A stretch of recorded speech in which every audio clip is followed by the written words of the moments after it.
안녕하세요. 잘들 지내셨습니까? 예. 아유, 반갑습니다. 예. 그 뭐야, 벌써 한 2주 가까이 된 것 같은데 9월 마지막 주에 우리 장로성가단 이제 콘서트에 갔었는데 너무 멋있었어요. 너무 멋있었고, 저는 로마니아 교회 처음 여기 이제 지역 와서 갔는데 너무 아름답고 뭐 아주 그냥 건물도 그렇고 여러 가지로 좋고, 무엇보다도 인상적이었던 게 거기에 이제 시니어 패스터 하는 에드리안 네이코니 목사님이 간단하게 이제 설교를 하시는데 복음을 아주 그냥 예, 너무 멋있게 잘 전해 주시더라고요. 그래서 너무 감사하고 기쁘고, 야, 이 사실 루마니아는 공산권이었으니까 저는 그 기대를 별로 안 했거든요. 사실은 그런 교회가 있는지도 사실 몰랐고, 그런데 그곳에서 그 침례교 그 교회가 역사를 대략 보니까 70년대 두 형제가 이 시카고 지역에 와서 교회를 시작을 했고 개척해서 그렇게 해서 꾸준히 성장했고 그 복음을 아주 잘 지키고 있어서 정말 저로서는 좋은 성도의 교제 시간이었습니다, 사실. 그래서 찬양도 좋았고 메시지도 좋았고, 그 거기 음식이 아주 좋더라고요. 정말 맛있게 그 루마니아 음식도 맛을 보고 아주 좋은 시간이었습니다. 그래서 우리가 언어가 다르고 이 전통이 다르지만 교단도 다르지만 이렇게 복음으로 하나 돼서 하나님을 찬양하고 복음을 나눌 수 있다는 게 얼마나 그 아름다운 일인지, 정말 이 다양한 시카고 지역에 와서 살면서 그거를 제가 많이 체험을 하고 정말 기쁘고 하나님께 감사를 드립니다. 그래서 우리가 이렇게 모여서 이렇게 수요일 날 또 이렇게 나오시는 분들은 더 말씀에 대한 그 열정을 가지고 이렇게 나오시는 건데, 말씀으로 우리가 갖춰져서 성도를 서로 격려하고 세우는 역할을 이제 우리가 하는 겁니다. 그래서 이 말씀을 통해서 우리의 가치관, 우리의 생각이 더 말씀에 부합하는 그런 사람들로 우리가 성장하는 복된 시간입니다. 이 자리에 오신 여러분들을 주님의 이름으로 환영합니다. 우리 기도하겠습니다. 오직 나는 여호와를 우러러보며 나를 구원하시는 하나님을 바라보나니 나의 하나님이 나에게 귀를 기울이시리로다.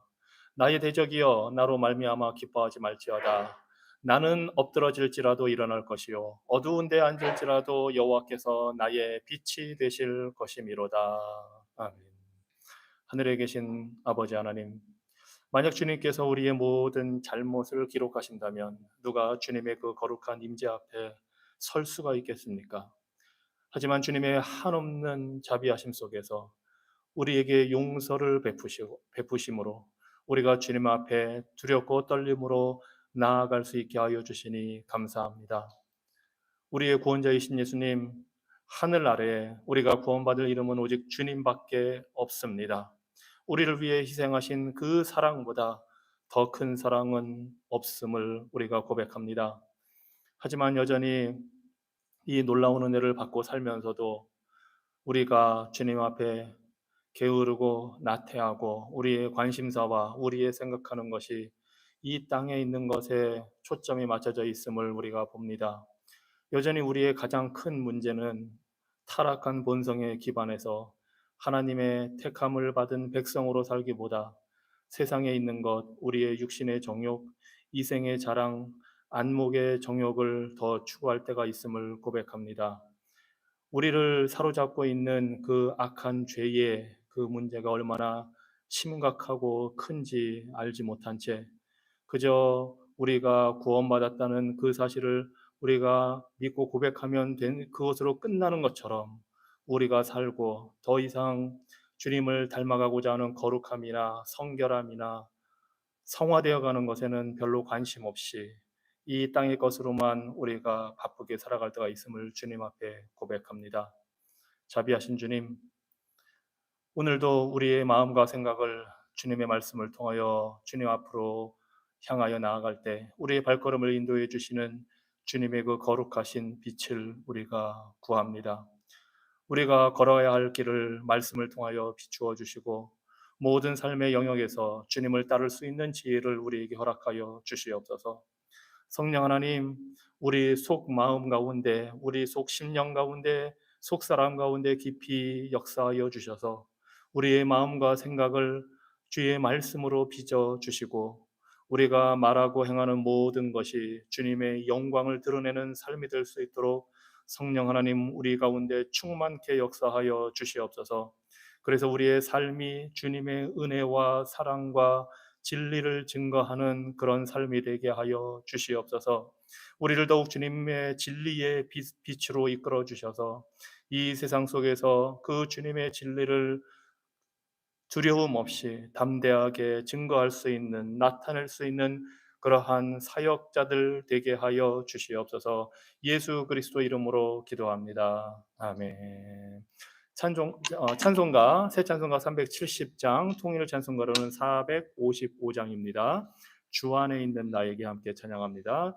새 찬송가 370장, 통일 찬송가 455장입니다.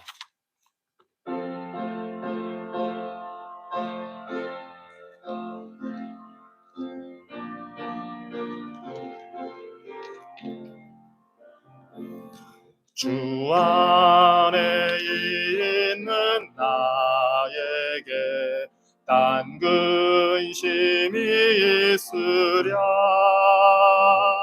십자가 밑에 나아가 내 짐을 풀었네.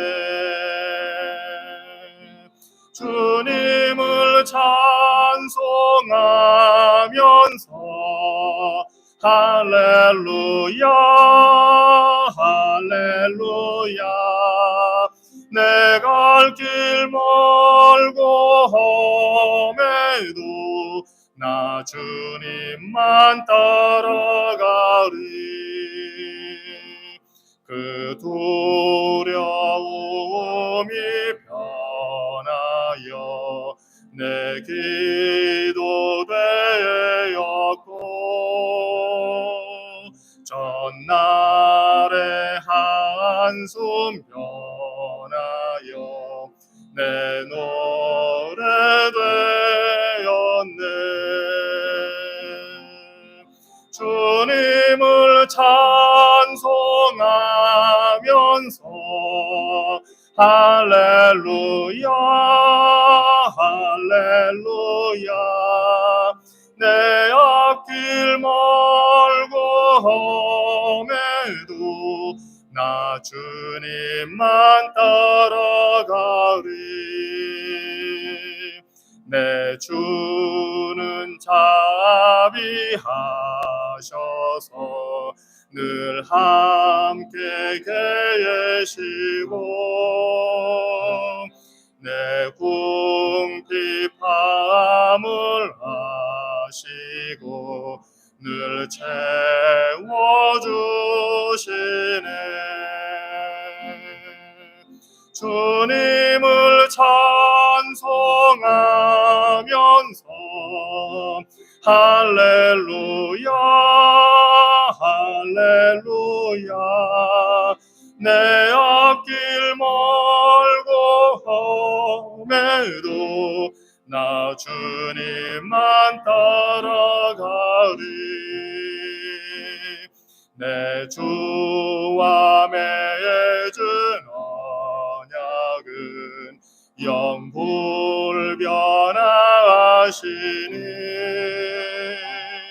그 나라 가기까지는 늘 보호하시네.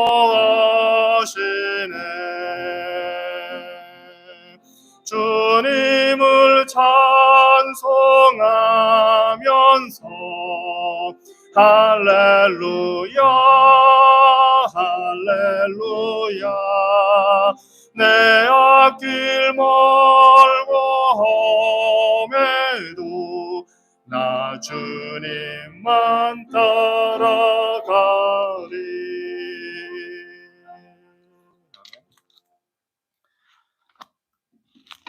하나님 말씀 창세기 9장입니다. 우리가 이제 8장까지로 홍수가 이제 끝나고 노아와 그 8가족이 마른 땅으로 이제 나오는 그 장면까지, 그리고 나와서 하나님께 제사를 드리고 하나님의 음성을 듣는 그 장면까지 우리가 봤고, 이제 9장으로 넘어가서 하나님께서 이 노아의 가족과 언약을 맺으시는, 노아의 가족뿐만 아니라 온 그 생물들과 언약을 맺으시는 이제 그 장면을 우리가 볼 텐데요. 그래서 홍수에 대해서는 이제 우리가 8장까지로 결론을 냅니다. 잠깐 그 홍수를 전체적으로 돌아보면서 우리가 한 가지 변하지 않는 사실을 알 수가 있습니다. 물론 하나님의 그 주권적인 섭리가 있지만 인간과 관련해서 홍수 전이나 홍수 후나 인간의 상태는 바뀌지 않았다는 사실을 우리가 이제 여전히 알게 됩니다. 이 죄악된 마음은 심판을 받아도 바뀌지를 않습니다. 그러니까 사람의 마음을 바꾸는 게 제일 힘든 일이고 어려운 일인데, 저는 그래서 사람들이 예수님께서 기적을 행하시는 것을 못 믿겠다고 할 때 생각을 해봅니다. 그 떡을 보리떡 5개, 물고기 2마리로 5천 명을 먹이는 게 어려울까? 사람들의 마음을 바꾸는 게 어려울까? 예, 생각을 해봅니다. 자연 만물에 있는 기적을 일으키는 것과 사람이 바뀌는 것. 뭐 우리는 사람이니까 둘 다 할 수는 없습니다. 뭐 그런 일도 할 수 없고, 이제 과학의 발전을 통해서 우리가 여러 가지 개선을 하고 개발을 하는 건 있지만, 예수님이 행하신 그런 기적은 할 수가 없는데, 뭐가 어려울까 우리 사람에게, 특히 우리 자신들에게 뭐가 어려울까 하면, 외부의 환경을 우리가 꾸준히 개선을 시키는데 인간의 본성은 예나 지금이나 개선된 거는 없다고 생각이 듭니다. 예. 왜냐하면 이제 이 창세기에서 홍수를 하나님께서 심판을 내리시기 전에 인간의 얼마나 악한 존재인지를 말씀하셨고, 심지어 홍수가 끝나고 나서도 하나님이 노아의 제사를 받으시고 더 이상은 홍수로 심판하지 않겠다고 하실 때에도 그 근거가 인간이 너무 어려서부터 악하기 때문에 더 이상 더 이상은 그 이유 때문에 심판하지 않겠다고 하십니다. 또는 인간이 너무 악할지라도 나는 더 이상 심판하지 않겠다, 하나님이 하십니다. 그래서 사람의 마음을 바꾸는 게 제일 어려운 일이고, 이 악한 본성이 선하게 바뀐다는 건 참 어려운 일이고, 그래서 정말로 기적은 사람이 바뀌는 겁니다. 사람이 바뀌는 거고, 우리 자신의 마음을 바꾸는 게 쉽지 않잖아요. 습관 하나 바꾸는 것도 쉽지 않고, 그 어려운 일을 주로 우리는 또 우리 주변에 있는 사람들에게 요구를 할 때가 많이 있습니다. 같이 살고 있는 사람에게 좀 왜 안 바뀌냐 하고. 근데 생각해보면 우리 자신이 잘 안 바뀌잖아요.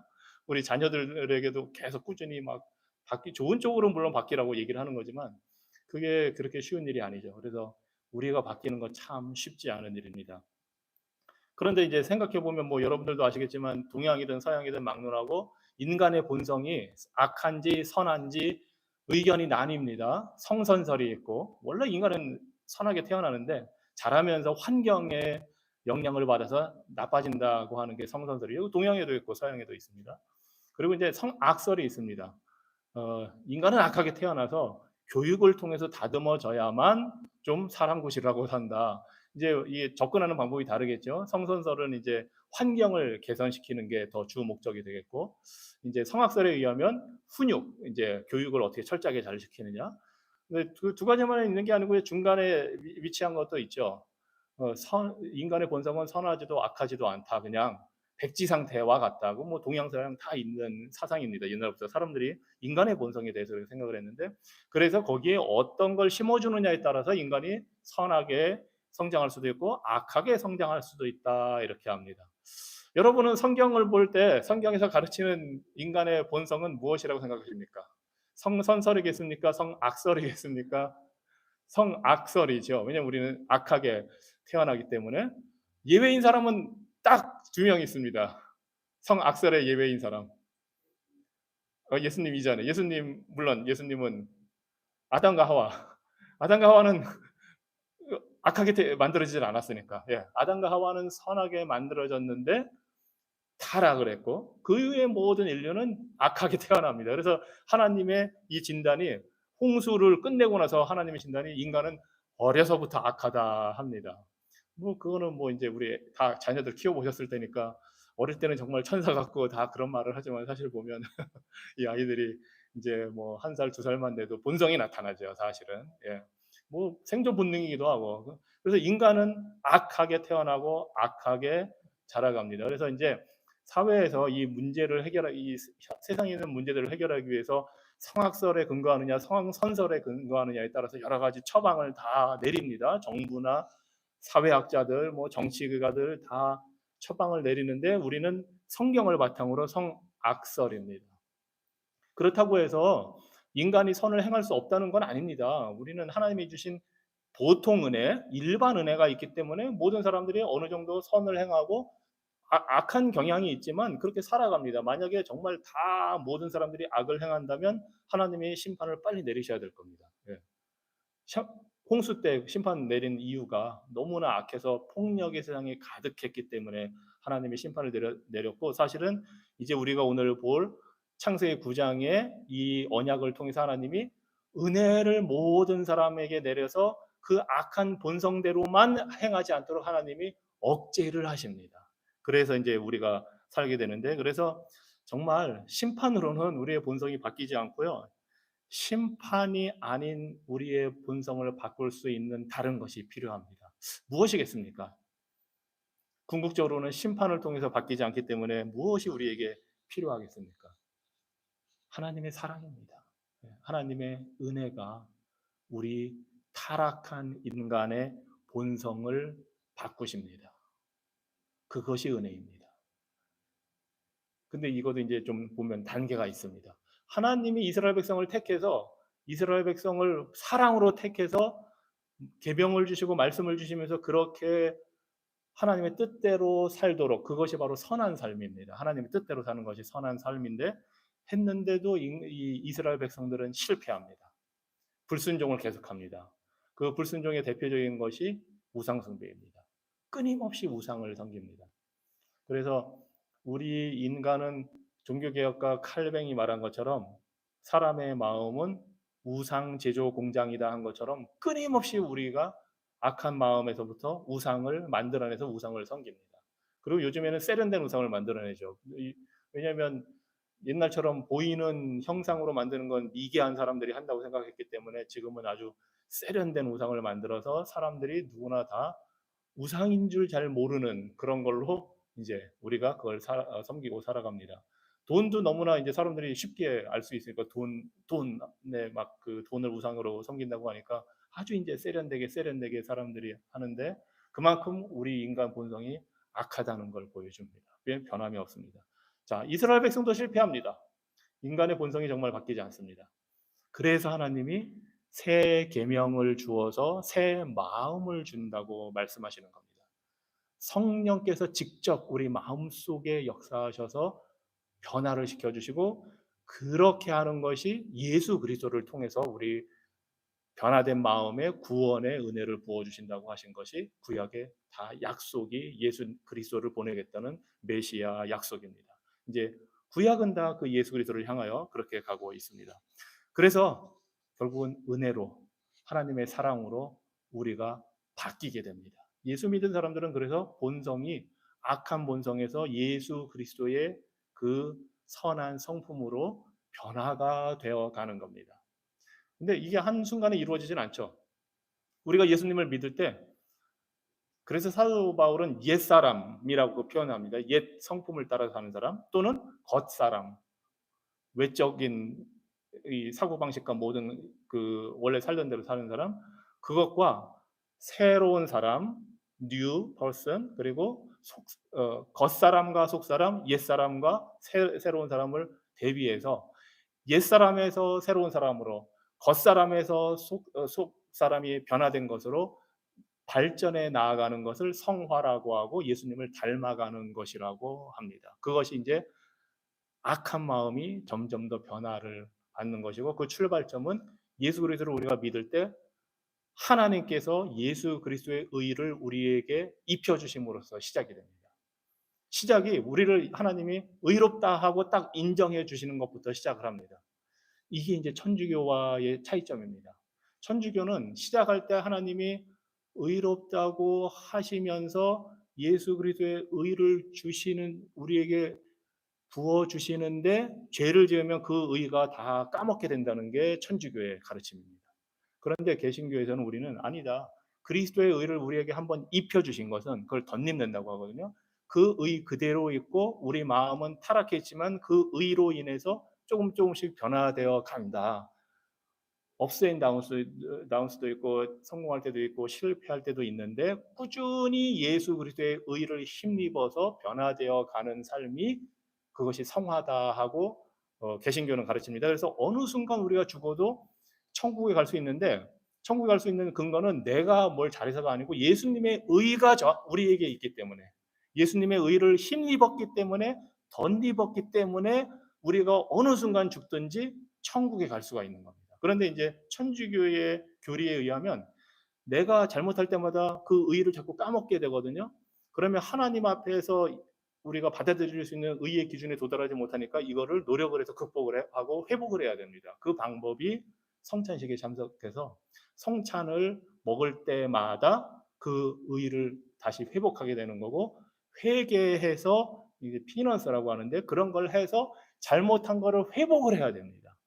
근데 이제 이게 대부분 자신들이 그걸 다 할 수 없다는 걸 알기 때문에 성인의 이름을 빌어서 기도를 하고 헌금을 하고 그게 이제 중세 때 그렇게 그 교리가 발달한 겁니다. 내 힘으로는 안 되니까 교회에 가서 신부에게 사제에게 나와 우리 가족을 위해서 기도해 주십시오 하고 헌금을 합니다. 그러면 이제 막 그 사람이 영혼이 그 의가 쌓여서 덕이 쌓여서 천국에 갈 수 있게 언제 죽어도 이 기도를 해주는 겁니다.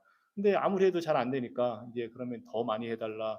그리고 이제 그 기도의 대상이 성모 마리아, 그 다음에 이제 이 성인들의 막 모든 사람들의 이름을 불러가면서 그 덕을 쌓고 의를 회복해야 하는 그 고행을 해야 되는 겁니다. 그래서 성지순례도 가야 되고 선행을 많이 해야 되고 그래서 사실은 그 선행의 전통은 카톨릭에서 굉장히 잘 발달되어 있습니다. 그래서 들어봐서 아시겠지만 죽을 때 유산을 다 교회에 기증한다든가 의미 있는 곳에 기증해서 다 하는 이유가 그게 하나의 구원받는 과정으로서의 선행입니다.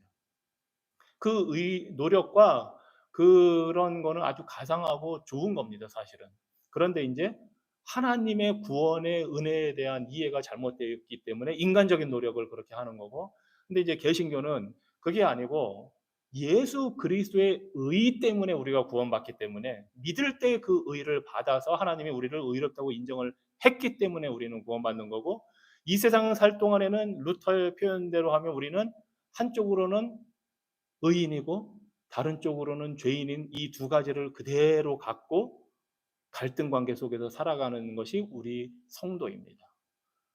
그래서 하나님은 우리가 언제 죽더라도 의인이라고 인정해서 받아주시지만 그때까지 우리는 항상 씨름하며 가는 겁니다. 우리 안에 죄가 있고 그 죄를 죽이기 위한 노력을 하는 거고, 그래서 우리의 신앙생활은 성화되어가는 삶이 우리의 신앙생활이고 이 성화를 통해서 하나님께 영광을 돌리는 것, 그것이 우리의 삶의 목적이 되는 것입니다. 그래서 우리가 카톨릭처럼 그렇게 생각하지 않고 그렇게 믿지 않고 그렇게 행하지는 않지만 때로는 우리의 선을 행함이 카톨릭보다 못할 때가 많죠.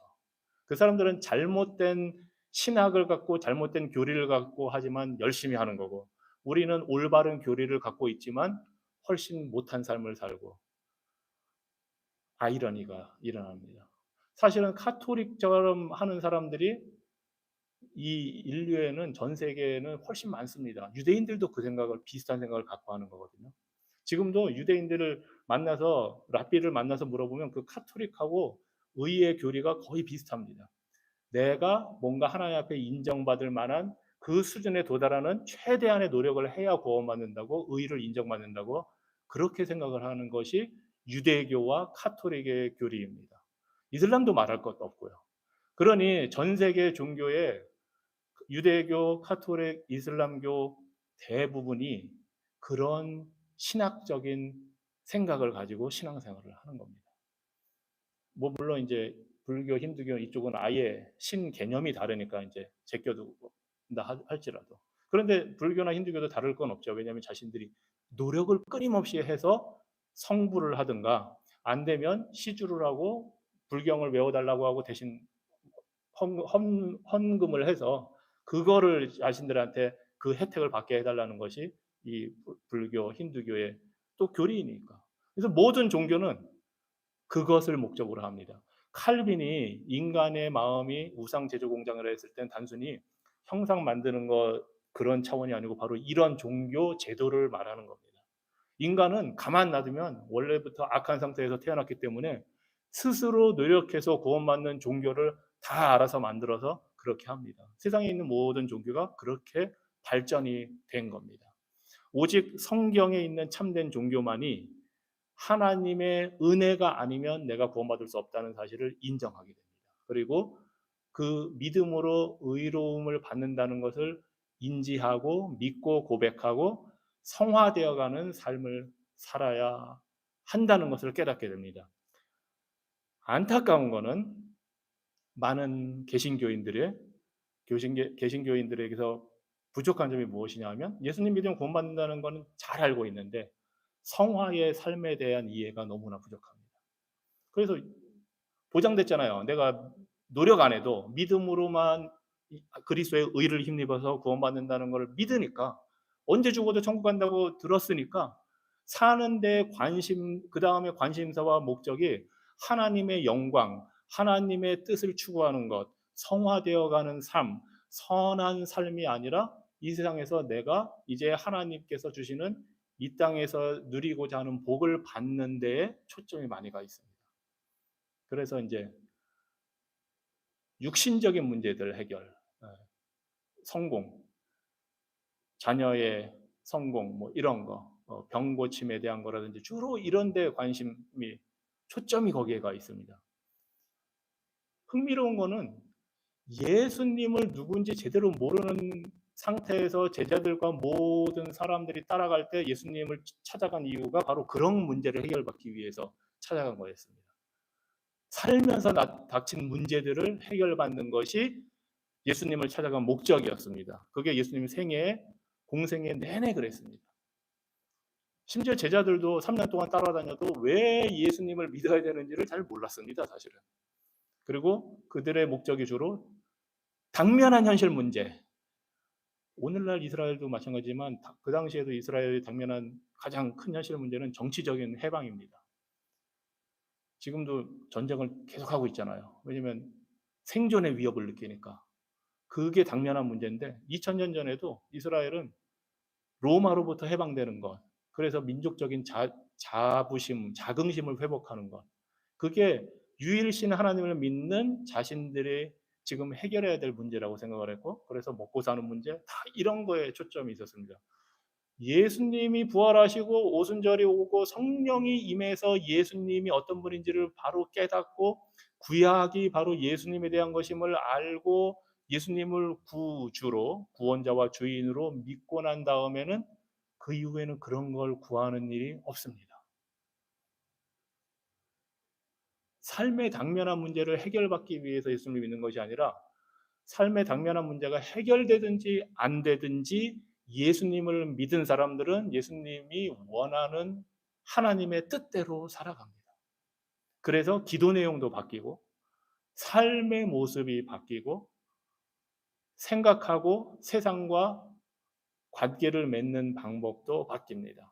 삶의 자세와 태도와 이런 게 바뀝니다. 그래서 이 1세기의 초대교회에서 성경에 기록되어 있진 않지만 그 역사적으로 내려온 그 상황들을 보면 당시 로마 제국에서 살던 사람들은 다 그리스 로마 문화의 영향을 받고 살았고, 심지어 그 오늘날로 말하면 이란, 이라크에 해당하는 아수르, 바벨론 그 제국들, 그 다음에 알렉산더 대왕이 통일했던 그 그리스 제국에 다 그런 그리스, 로마, 고대 동방의 그런 영향 속에서 이방신을 믿고 사는 그 사람들이 팽배한 그 사회에서, 그래서 심지어 생명의 존엄에 대한 생각도 없는 사회에서 로마인들은 태어나서 아기가 좀 흠이 있고 그러면 다 이제 죽이게 버리고, 그다음에 워낙 그 이제 말하자면 종교적 매춘이 많고 그러니까 아기가 많이 태어나거든요.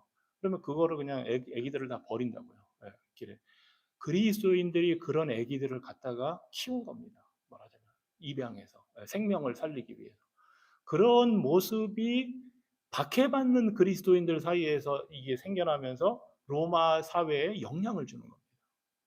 아, 저 사람들은 정말 뭐가 다르다는 것을 깨닫게 되는 거죠. 단순히 기독교가 박해받는 것으로만 끝났거나 아니면 어떤 정치적인 영향력으로 성장했다 그러면 사회에서 인정받기가 사실은 쉽지 않죠. 그런데 기독교인들이 뭔가 다르다는 모습이 그들의 삶에서 나타났던 겁니다.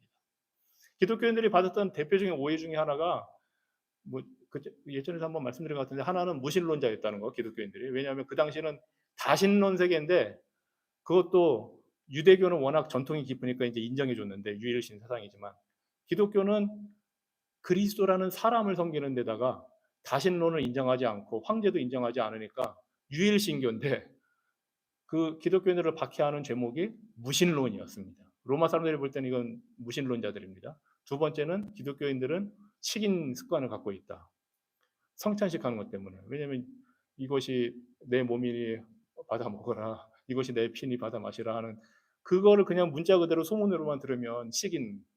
그렇게 오해받고 사는 사람들인데 그런데 삶이 다르니까 예수님을 믿으면서 박해받으면서 삶이 다르니까 그게 이제 그 로마 사회에 영향을 행사하게 되는 겁니다.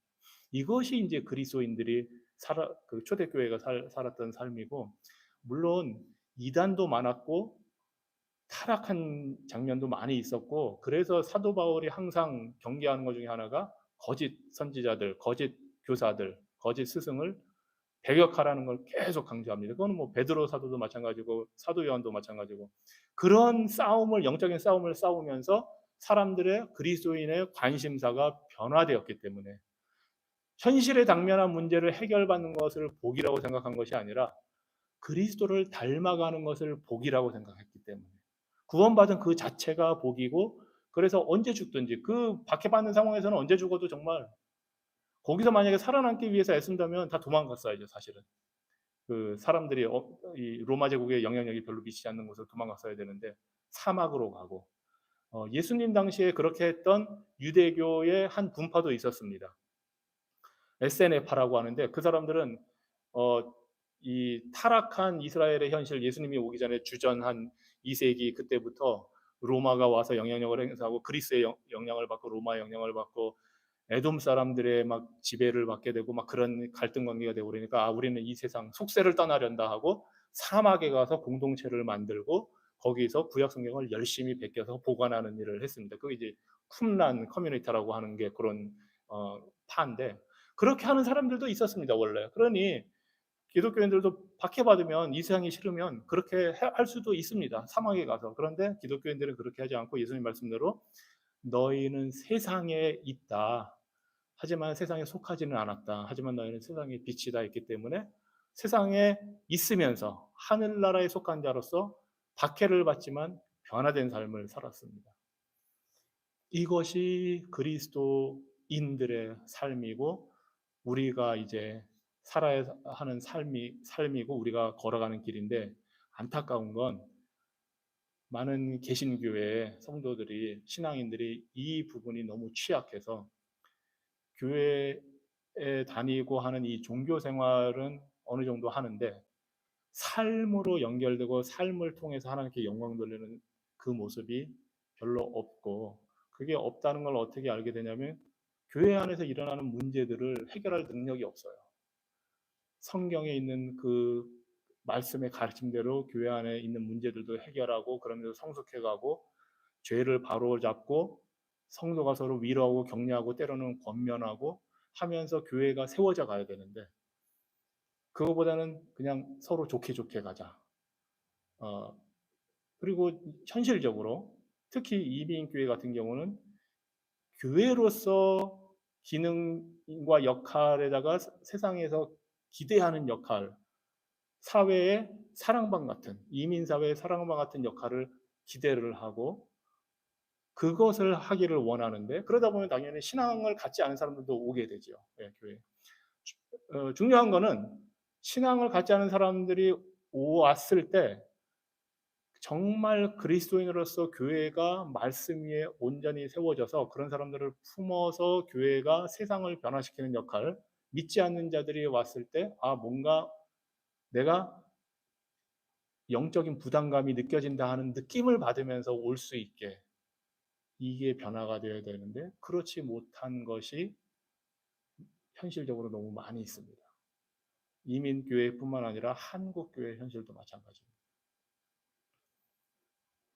우리가 악한 인간의 성품대로 가지 않고 말씀으로 예수님을 믿음으로 그리스도의 의를 덧입었다면 그런 부분들이 이제 바뀌어야 됩니다. 그것이 신앙인입니다. 그래서 그런 성도들이 생겨나고 그래서 교회가 건강해지면 안 믿는 사람들이 와도 그 모습을 보고 예수님을 믿게 되든가 궁극적으로 아니면 사실은 반발하고 떠나야 됩니다. 왜냐하면 영적인 거기 때문에.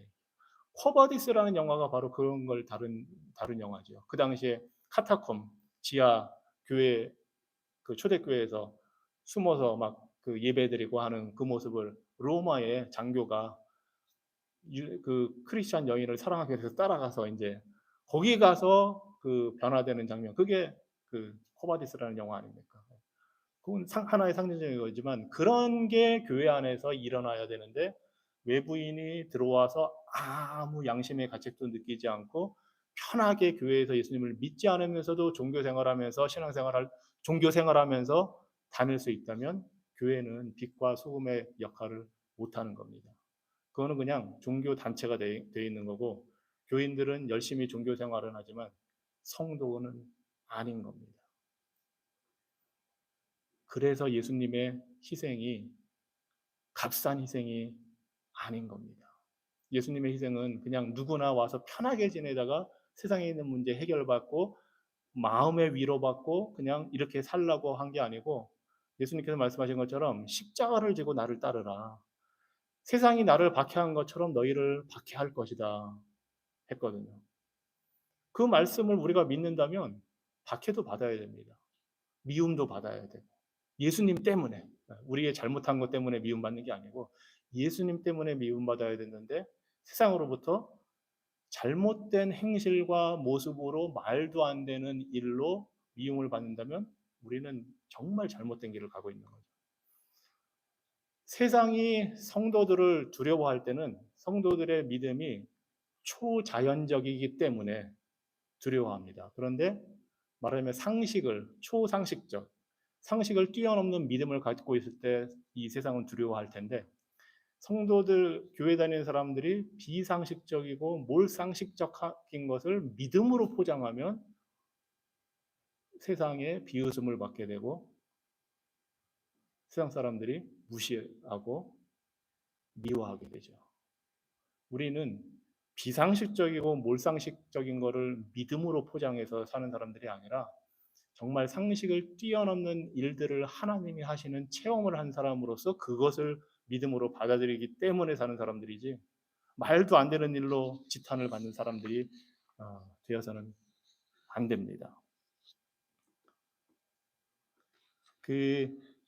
제가 이제 그런 부분과 관련해서 이 미국 목사님이 하나 좋은 글을 쓴 게 있어가지고 잠깐 여러분과 이 부분을 나눌 텐데요.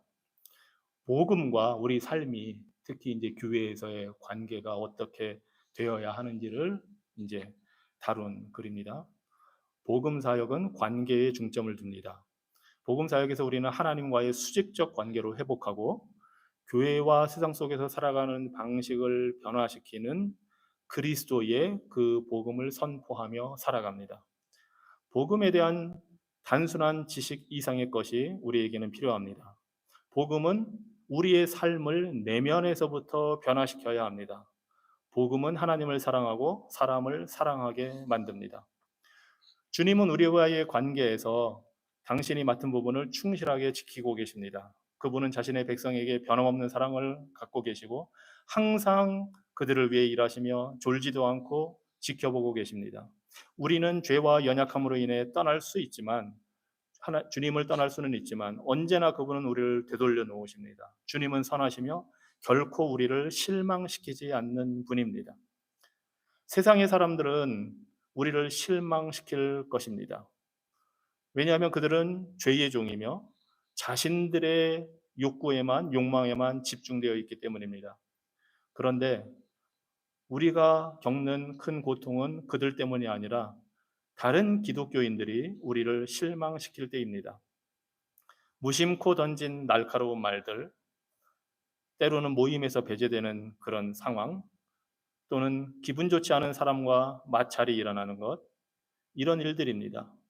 심지어 그리스도인과 함께 모이는 자리에서도 이런 일들을 겪을 수 있습니다. 대부분은 그냥 그런 것들을 흘려보낼 수도 있지만 때로는 교회 안에서 일어나는 이런 일들 때문에 우리가 상처를 입기도 합니다. 우리는 교회 안에서 헌신하고 섬기고 깊은 관계를 쌓았다고 생각하는데 때로는 사소한 문제로 떠나버리는 사람들이 있어서 그런 경험을 겪는 경우가 있습니다. 우리가 우리의 관계가 강했다고 생각했는데 순간적으로 깨져버릴 때도 있고, 때로는 교회의 지도자들이 실패한 모습을 보일 때에 충격을 더 받게 됩니다. 교회의 지도자들은 교회를 이끌도록 부름을 받았는데 때로는 복음보다 자신의 죄를 선택하고 교회와의 서약을 버리는 경우도 있습니다.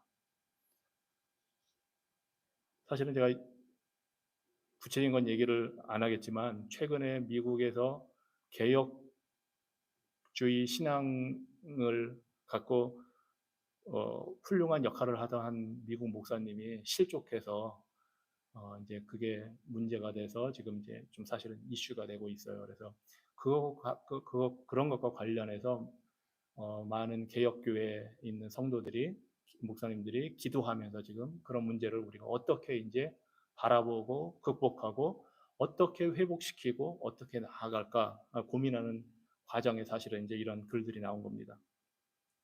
기독교인으로서 사랑하는 데에는 큰 딜레마가 있습니다. 교회를 사랑하고 다른 사람들을 내 몸과 같이 사랑하도록 부름을 받았지만 사람들이 우리를 실망시키고 그 우정 관계를 끊어버리고 때로는 교회나 신앙을 버리고 떠날 때도 있습니다. 어떻게 우리가 교회 안에서 계속 살아갈 수 있을까요? 상처를 피하려고 스스로 보호하며 물러서야 할까요?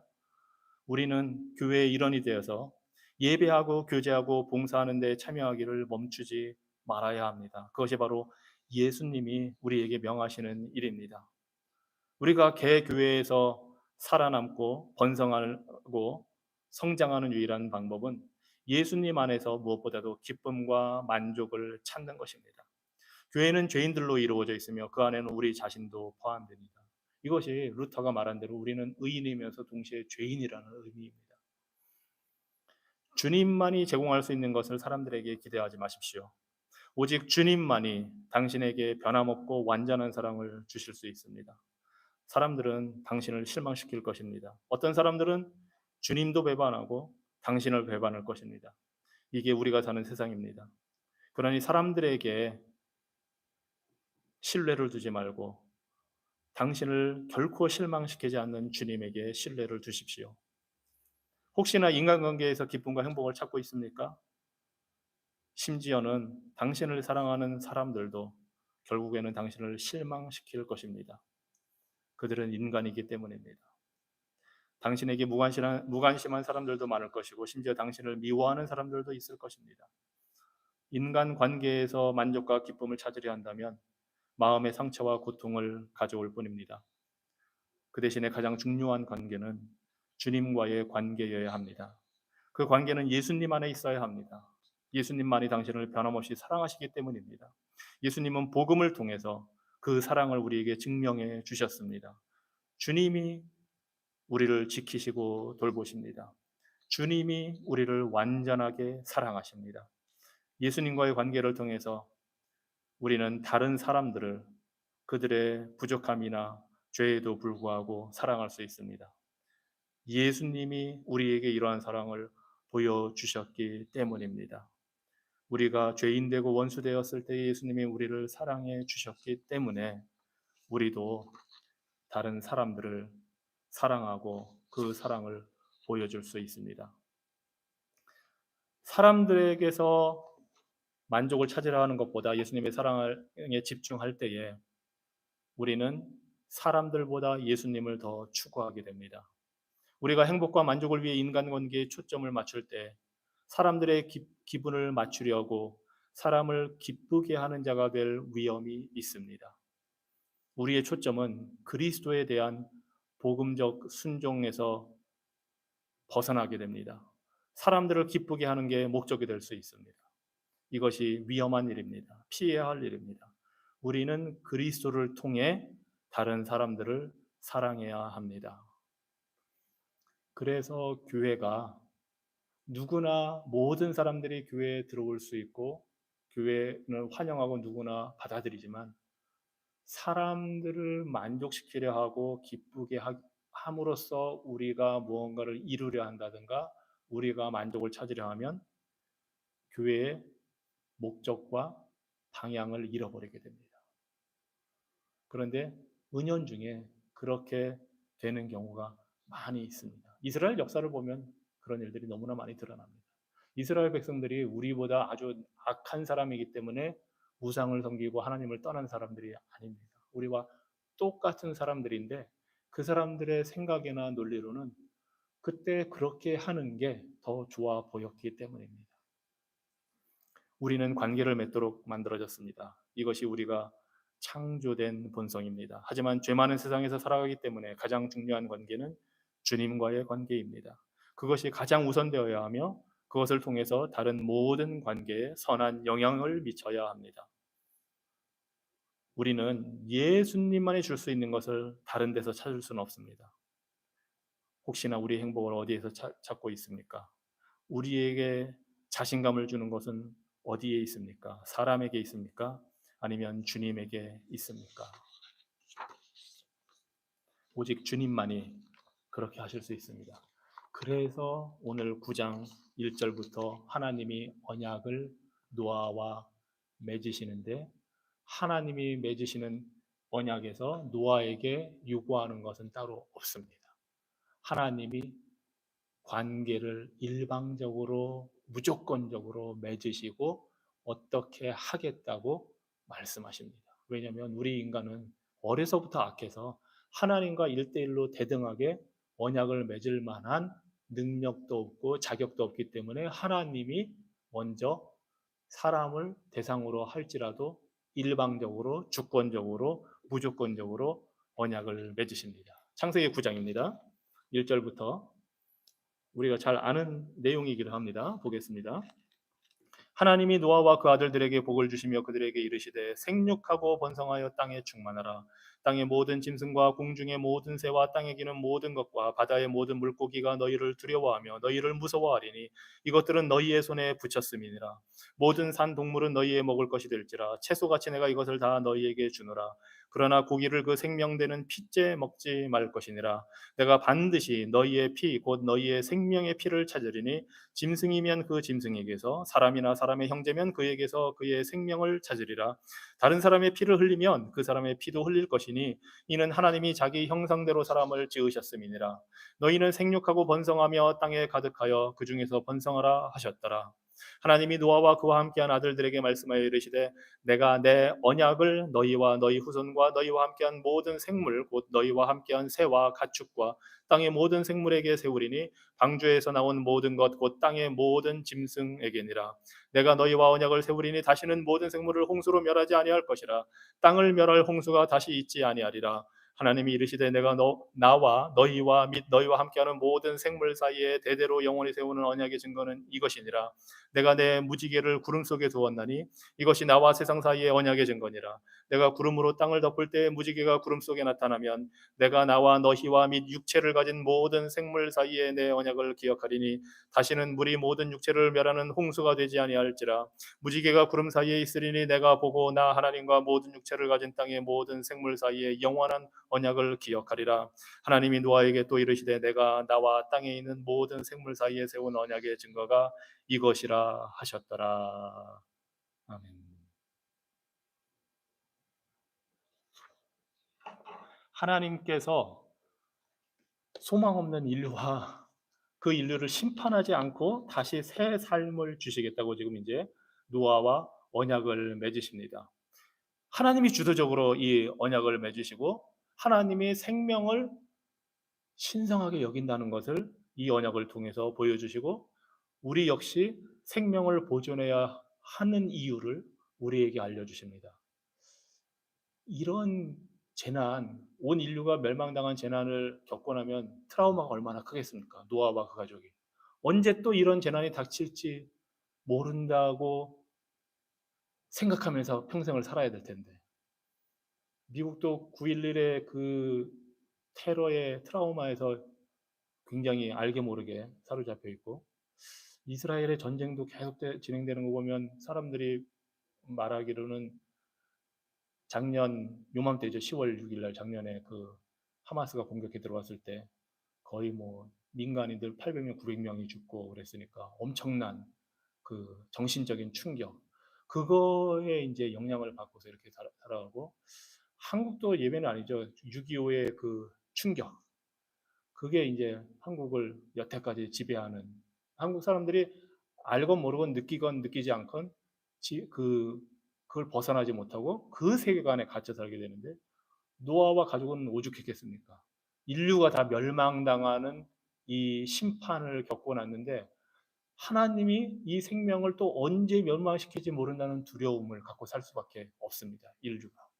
그런데 하나님이 우리 생명을 보존하시겠다는 언약을 지금 해주시는 겁니다. 노아에게. 노아뿐만 아니라 모든 생명체를 대상으로 하나님이 무조건적이고 일방적으로 언약을 맺으시는 겁니다. 그리고 이 언약이라는 말이 바로 이 9장에 처음 나옵니다. 창세기 3장 2장의 1장 2장에서 하나님이 아담과 하와를 만드시고 말씀하신 그 모든 것도 언약이 됩니다. 그런데 거기서 명시적으로 언약이라는 말이 없었고 언약적인 어떤 특정한 형식을 갖추지는 않았습니다. 그런데 이 창세기 9장에서는 인류를 심판하시고 나서는 언약이라는 단어를 쓰십니다. 하나님이. 지난주에 우리가 봤지만 하나님이 언약이라고 당신을 스스로 약속에 얽어매는 겁니다. 예. 우리에게 그 확실성을 보여주시기 위해서 내가 약속한다, 언약을 맺는다 하고 당신의 이름을 걸고 지금 약속을 하는 겁니다. 다시는 이렇게 물로 멸망시키지 않을 것이다. 그래서 우리가 이렇게 살아가는 겁니다. 홍수에 걱정 없이. 근데 지난번 허리케인도 엄청나잖아요. 200명 이상 죽고 지금 또 오늘 밤에 플로리다에 또 엄청난 태풍이 허리케인이 온다고 그러는데 아마 뭐 한국에서도 그 겪어보셨을 테고 북한도 한 달 전에 큰 홍수가 나서 그 고생했고 저도 기억나는 게 80년대 예 중학교 때 제가 살던 데가 그 천호동 성내동 거긴데 물이 완전히 잠겨가지고 그 무서운 걸 경험했던 그런 게 있습니다. 그런 거를 겪고 살아가는데 하나님의 이 약속이 얼마나 큰 위로가 되는지 모릅니다. 그런 재난이 전 세계적으로 닥친다면 정말 끔찍한데 그래서 하나님이 이제 이 언약을 주십니다. 생명을 지키겠다고. 그러면서 하나님께서 어떻게 보면 생명을 새롭게 일구어 가도록 이 명령의 약속의 명령을 주십니다. 1절에 보면 노아와 그 아들들에게 복을 주시며 복으로 지금 말씀해 주십니다. 복입니다. 이것이 생육하고 번성하여 땅에 충만하라. 창세기 1장에서 하나님이 만물을 만드시고 나서 생물들에게 하시는 그 명령을 똑같이 여기서 주십니다. 다시 하나님이 세상을 만들고 계시는 겁니다. 그러면서 이제 창세기 1장에서 했던 그 모든 주제가 반복이 되는데 창세기 2장에서 아담과 하와를 만들고 먹을 것을 다 주시고 선악과를 먹지 말라고 하신 것처럼 여기에서도 먹을 것과 먹지 말아야 할 것을 또 말씀해 주십니다. 그게 뭐냐면 2절에 보니까 3절에 보니까 모든 산 동물은 너희의 먹을 것이 될지라 채소같이 내가 이것을 다 너희에게 주노라. 창세기 2장에서는 하나님이 에덴 노사를 만드시고 모든 실과 과실을 다 먹을 수 있도록 해주셨는데 여기서는 동물도 먹을 수 있게 해주십니다. 이전에 동물을 먹었는지 안 먹었는지는 정확한 기록이 없어서 모르는데 근데 목축도 했으니까 아마 적어도 뭐 양의 젖이나 소의 젖이나 이런 거 먹지 않았을까. 우유도 먹겠고 제사를 지냈기 때문에 또 죽인 동물이 있으니까 다 태워서 죽일 수도 있는데 레위기의 그 제사 규정을 보면 제물을 바친 다음에 제사장과 제물을 바친 자가 먹는 부위도 다 다르고 하거든요. 그래서 그 동물을 먹는 게 혹시 이전에 있을 수도 있지만 뭐 기록은 없지만 여기서는 분명하게 동물도 이제 먹도록 해주셨습니다. 변화된 환경이기 때문에 아마 이런 다른 명령을 주시는 것 같습니다. 그런데 4절에 보니까 고기를 피채 먹지 말라고 합니다. 하나님이 선악과만은 먹지 말라. 다른 건 다 먹어도 좋은데 선악과만은 먹지 말라 하는 것과 대비되는 명령을 주십니다. 웬만한 건 다 먹어도 좋다. 하지만 피채 먹지 말라 하십니다. 왜냐하면 생명이 그 피에 있기 때문에, 피라는 것이 바로 생명을 나타내는 것이기 때문에 먹지 말라고 하시면서 하나님이 창세기 3장 2장에서는 내가 먹는 날에는 정령 죽으리라, 반드시 죽는다는 그 명령을 하셨는데, 여기에서는 피채 먹지 말라 하면서, 왜냐하면 생명이 소중하기 때문이다, 생명이 피해 있기 때문에, 그러면서 다른 사람들을 해하지 말라 하고 5절에 말합니다. 내가 반드시, 여기도 반드시라는 말이 나오죠. 너희의 피 곧 너희의 생명의 피를 찾으리니 짐승이면 그 짐승에게서, 사람이나 사람의 형제면 그에게서 그의 생명을 찾으리라. 즉 어떤 사람을 짐승이 죽이든지 와서, 아니면 사람이 다른 사람을 죽이든지 하면 거기에 대한 보복을 하나님이 하겠다는 겁니다. 함부로 못 죽이게 하는 겁니다. 심지어 그러니까 이제 벌써 이때쯤 되면 자연계에서도 타락한 현상이 나타나서 동물이 인간을 위협하는 현실이 됐죠. 그건 뭐 지금도 맹수들이 있으니까. 예. 그래서 하나님이 이 2절에 보면 모든 동물들이 너희를 두려워하게 하겠다 하고 하나님이 그 규정을 주시는 겁니다. 사람이 원래는 아담과 하와가 만들어졌을 때는 모든 것을 다스리라고 그 권세를 주셨는데, 죄로 인해서 그 관계가 깨졌거든요. 죄가 들어온 이후에 동물들이 인간을 위협하는 지경이 된 겁니다. 그런데 하나님이 2절에 보니까 홍수 이후에도 동물들이 사람을 두려워하도록 하나님이 하십니다. 그래서 여전히 사람들이 동물계도 다스리도록 하십니다. 비록 타락한 인간이지만. 이게 다 하나님의 은혜의 언약입니다. 인간이 이 세상에서 번성하고 생육하고 번성하여 땅에 충만할 수 있도록 그 길을 다 만들어 주시는 겁니다.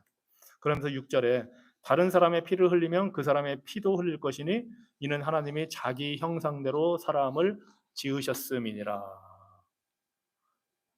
창세기에서 하나님이 인간을 만드실 때 하나님의 형상대로 만드신 그 사실을 다시 여기에 보여주십니다. 즉 인간은 타락했을지라도 하나님의 형상대로 만들었기 때문에 존귀한 자이고 가치가 있기 때문에 죽이면 안 된다는 것입니다. 왜냐하면 홍수 이전의 세계가 폭력이 너무나, 포악함이, 그 악함이 폭력으로 다 나타났거든요. 죽고 죽이고 하는 거로.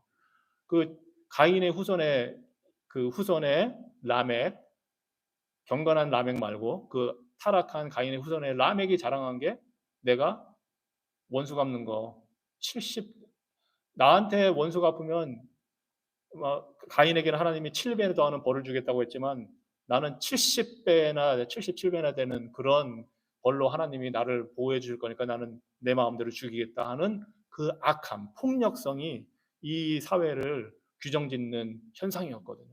그래서 하나님이 그런 현상이 쉽게 일어나지 못하도록 이렇게 생명을 보존하도록 하나님께서 명령을 주시는 겁니다. 그게 언약의 내용에 들어가 있습니다.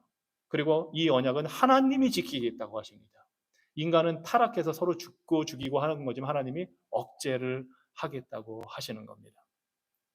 그래서 이 노아 언약은 하나님이 일방적으로 맺으시는 언약이고, 이제 이 언약을 하나의 표준으로 해서 나중에 이스라엘 백성들과 하나님이 아브라함을 부를 때 아브라함과 언약을 맺으실 때도 이 언약의 표준대로 그런 형태로 하나님이 언약을 맺으시고, 모세와 이스라엘 백성들과 시내산에서 맺으실 때도 또 언약을 맺으실 때 이 노아 언약의 그런 표준과 형태대로 하시고, 다윗과 언약을 또 그렇게 맺으시는 것도 다 이 노아의 언약으로부터 이제 연결이 되는 겁니다. 그래서 노아의 언약은 하나님이 인류에게 보편적인 은혜, 일반 은혜를 다 주시는 거고, 그 대상이 인간뿐만이 아닙니다. 모든 생물체입니다.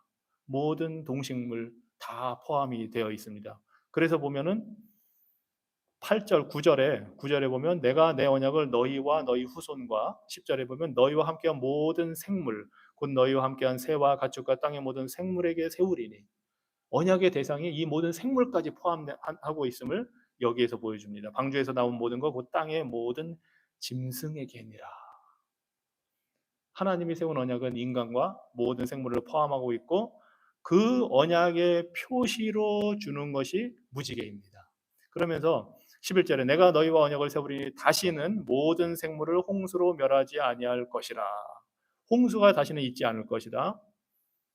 그리고 그 언약의 증거를 12절에서 말씀하시면서 언약의 증거는 이것이니라 하시면서 13절에 내가 내 무지개를 구름 속에 두었나니 하십니다. 이것이 나와 세상 사이의 언약의 증거니라. 무지개가 하나님께서 인류와 동식물과 맺은 언약을 나타내는 표시임을 보여주십니다. 그래서 무지개가 항상 뜰 때마다 하나님과의 언약이 있음을 우리가 보게 됩니다. 그리고 16절에 보니까 무지개가 구름 사이에 있으리니 내가 보고, 하나님이 그 무지개를 보시겠다는 겁니다. 우리가 우리에게 보라고 주셨을 뿐만 아니라 하나님도 그 무지개를 보면서 언약을 기억하신다는 겁니다. 보고 나 하나님과 모든 육체를 가진 땅의 모든 생물 사이에 영원한 언약을 기억하리라. 하나님이 기억하실 때는 항상 행동을 염두에 주신다고 그랬거든요. 즉 하나님이 무지개를 보시고 우리와 맺은 언약을 항상 기억하시면서 심판을 내리지 않는다는 것을 보여줍니다. 멸망의 심판, 물로 멸망하는 심판을 더 이상은 하지 않는다는 것을 하나님도 무지개를 보시면서, 우리가 무지개를 볼 때 하나님도 무지개를 보고 계시는 겁니다. 그러니까 그 무지개가 얼마나 놀라운 언약의 상징입니까? 요즘에는 이 무지개가 이상하게 활용이 되고 있어서, 네. 이 무지개를 볼 때마다 하나님도 무지개를 보시고 우리를 물로 심판하지 않겠다는 걸 기억하시는 거거든요. 혹시나 이 무지개를 지금 사용하는 사람들이 그거를 알았기 때문에 쓰는지는 모르겠습니다. 하나님이 물로 심판하지 않을 것이라는 그 지식과 믿음을 가지고 그걸 쓰는 건지 모르겠는데, 뭐 당연히 아니겠죠. 그냥 다양성을 표현한다는 의미에서 그 무지개를 썼는데, 때로는 사람들은 모르고 하는 일도 하나님은 그거를 은혜로 활용하십니다. 사실은 하나님이 그 사람들을 대상으로도 그 사람들이 이 무지개의 뜻을 알건 모르건 물의 심판을 내리지 않고 계시거든요. 홍수 때처럼. 어떻게 보면 이제 이 무지개가 그런 사람들과 우리가 대화를 나누면서 복음을 전할 기회가 될 수도 있습니다. 왜냐하면 그 사람들이 무지개가 이렇다는 걸 모를 테니까 그거 아니야? 성경에서 무지개는 하나님의 은혜의 표시였다 하면서 대화를 열어갈 수가 있습니다. 그러면서 그냥 이 창세기 9장을 읽어주고 이 의미가 뭔지를 설명해 줄 수가 있습니다. 그러면서 왜 심판이 임했고 왜 하나님이 무지개를 보여주면서 무지개 언약을 세우셨는지를 보여주면서 우리가 복음을 그 사람들에게 전할 수 있습니다. 무지개라는 걸 매개로 해서. 하나님의 은혜는 지금도 그 사람들에게 열려 있습니다. 모든 인간들에게, 모든 죄인들에게. 무지개를 그렇게 왜곡해서 사용하는 동성애자들보다 우리는 나은 사람들이 아닙니다. 똑같은 죄인들입니다. 똑같이 하나님의 은혜가 필요하고 하나님은 여전히 그 사람들에게도 왜곡되게 사용되고 있지만 이 무지개라는 것을 주셨기 때문에 그들에게도 복음을 전할 기회를 주시는 겁니다. 그래서 혹시나 그런 대화를 나눌 기회가 있으시다면 한번 무지개를 사용해 보십시오. 그래가지고 이 무지개 성경에서 하나님이 주신 은혜의 표시다 하면서 접근해서 예수 그리스도의 복음을 전한다면은 또 그것을 통해서 하나님이 구원을 이루실 수도 있습니다. 기도하도록 하겠습니다. 하나님 감사합니다. 하나님의 은혜가 아니라면 우리 모든 인류는 멸망받을 수밖에 없고 우리는 스스로는 선하다고 생각하는 왜곡된 경향들이 누구나에게 다 있지만 우리는 어려서부터 악한 존재라는 사실을 이 노아의 홍수와 또 그 이후에 하나님께서 인류와 맺으시는 언약을 통하여 우리가 보게 됩니다. 하나님, 원하옵기는 우리의 마음을 바꿀 수 있는 것이 우리에게 있지 않기에 우리가 하나님의 은혜와 우리 가운데 계시는 예수 그리스도의 그 말씀과 성령님의 역사를 우리가 구합니다. 우리를 긍휼히 여겨주시고 주님의 영으로 말씀으로 우리를 다스려 주셔서 더욱 거룩하게 변화받아 성숙해지는 그리스도인들 될 수 있도록 날마다 우리를 인도하여 주시옵소서. 예수님 이름으로 기도합니다. 아멘.